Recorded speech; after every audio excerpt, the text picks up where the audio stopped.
and gentlemen, I will not accept any more Jake Paul criticism. All right? The criticism of Jake Paul ends right now. Ladies and gentlemen, Jake Paul versus Anthony Joshua is real. Oh yeah, wake up, drink your coffee, splash some cold water in your face. It's real. Jake Paul gonna be doing what many in the sport of boxing and outside of the sport of boxing been wanting him to do. Fight a real boxer. You ain't fighting no real boxer. You ain't fighting no real boxer. Man, stop making a clown show out of boxing. Stop making a mockery out of boxing. Well, it doesn't get any realer than this. And ladies and gentlemen, I got Jake Paul beating Anthony Joshua. I don't give a no. I'm rooting for Jake Paul. I don't give a damn. I'm rooting for Jake Paul. But it seems like you got to give a lot of credit to Anthony Joshua as well, because at least he's willing to clean up what people believe, clean up the mess, right? Anthony Joshua did what Tyson Fury was supposed to do to Francis Ngannou.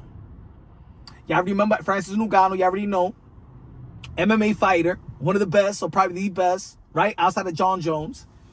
Came to the sport of boxing, a novice, never laced them up, never laced up boxing gloves, and put down Tyson Fury, embarrassed Tyson Fury. And by embarrassing Tyson Fury, he embarrassed this era of heavyweights, right? Because before that, a lot of people were saying, yo, Tyson Fury probably could beat any heavyweight of any era. A lot of people already criticized this era of heavyweight. But Tyson Fury looked like he's an enigma, 6'9", 270 pounds, almost 300 pounds. You know what I'm saying? He could beat anybody. He has the potential to beat any heavyweight in any era. But then when Francis Ngannou put him down, it embarrassed Tyson Fury and embarrassed this era of heavyweight. And Anthony Joshua had to clean up Tyson Fury's mess. Anthony Joshua had to bring some respect back into the heavyweight division of this era, into the sport of boxing, because it was embarrassing. And now he's going to try to do it again, because there's many people out there in the boxing world that feel that Jake Paul embarrassed the baddest man of the planet, Iron Mike Tyson. That he made a mockery out of Mike Tyson. That he made a mockery of his age. He made a mockery of his legacy and things of that nature. If you look at BoxRec, Mike Tyson got Jake Paul on his resume and he got an L. Regardless if he's going to be 58, 59 years old, at the end of the day, they still got Jake Paul on Mike Tyson's resume. A lot of people was not happy about that. Anthony Joshua is trying to clean up the mess again. Trying to clean up what people deem the clown show. People deem making a mockery of boxing. But I'm rooting for Jake Paul. I'm rooting for Jake Paul because I believe that Jake Paul needs my support. He needs our support.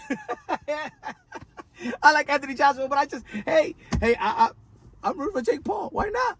I mean, put it this way. Jake Paul is doing what a lot of fighters don't want to do right now. A lot of fighters that y'all respect ain't doing what Jake Paul is doing right now. Think about it. How many fights does Jake Paul got right now? Probably like what? Official pro fights. What, 10, 11, something like that? And going to be facing Anthony Joshua? Not even the guys that got respect. What they was doing in the first 16 fights. Hey, yo, look at Terence Bud Crawford. Terence Bud Crawford is pound for pound #1. 3-division undisputed world champion. Look at his first, 10, 11 fights. Look at, yo, you can name anybody. Devin Haney, look at his first 10, 11 fights. Earl Spence, 10, 11 fights. Jerome Booz Ennis, first 10, 11 fights. Virgil Ortiz, first 10, 11 fights. Ryan Garcia, first 10, 11 fights. Few fighters that really risk it very early. Teofimo Lopez risked it early. Shakur Stevenson risked it early. Alexander Usyk risked it early. Lomachenko risked it early. Yo, look at Canelo Alvarez first 11 fights. Y'all was begging Jake Paul, who just learned how to box 5 years ago, just learned how to box 4 or 5 years ago. You got to fight a real boxer. Doesn't get any better than this. Ladies and gentlemen, Jake Paul is crazy. Jake Paul is crazy, and to be honest, got nothing to lose on this one. It's going to be on Netflix. I believe it's going to be December 19th, something like that. Shout out to Jake Paul. because he's really walking the walk and talking the talk. He's talking the talk and walking the walk. Got to give a lot of respect to his team as well. Shout out to Coach Larry Wade. Shout out to his team. Shout out to the Kisa, Most Valuable Promotions, everybody Most Valuable Promotion, and Amanda Serrano, all the ladies. Yo, Matchroom Boxing. Let's see if Anthony Joshua could do it again. Let's see if Anthony Joshua could clean up the mess. But I believe that Jake Paul is here to stay. Whether he's going to be fighting or promoting, because he's doing a hell of a job with the ladies. If it wasn't for Most Valuable Promotions, right, I believe that women boxing will be dead. So he's bringing something special to the sport of boxing, and being in a gentleman's sport. We could say he's the utmost gentleman right now, helping out the ladies. Let me know what y'all think about this fight, man. I think I'm going to go to this fight. I got Jake Paul. I got Jake Paul with my upset. Yeah, I said it. I'm as crazy as Jake Paul stepping inside that ring.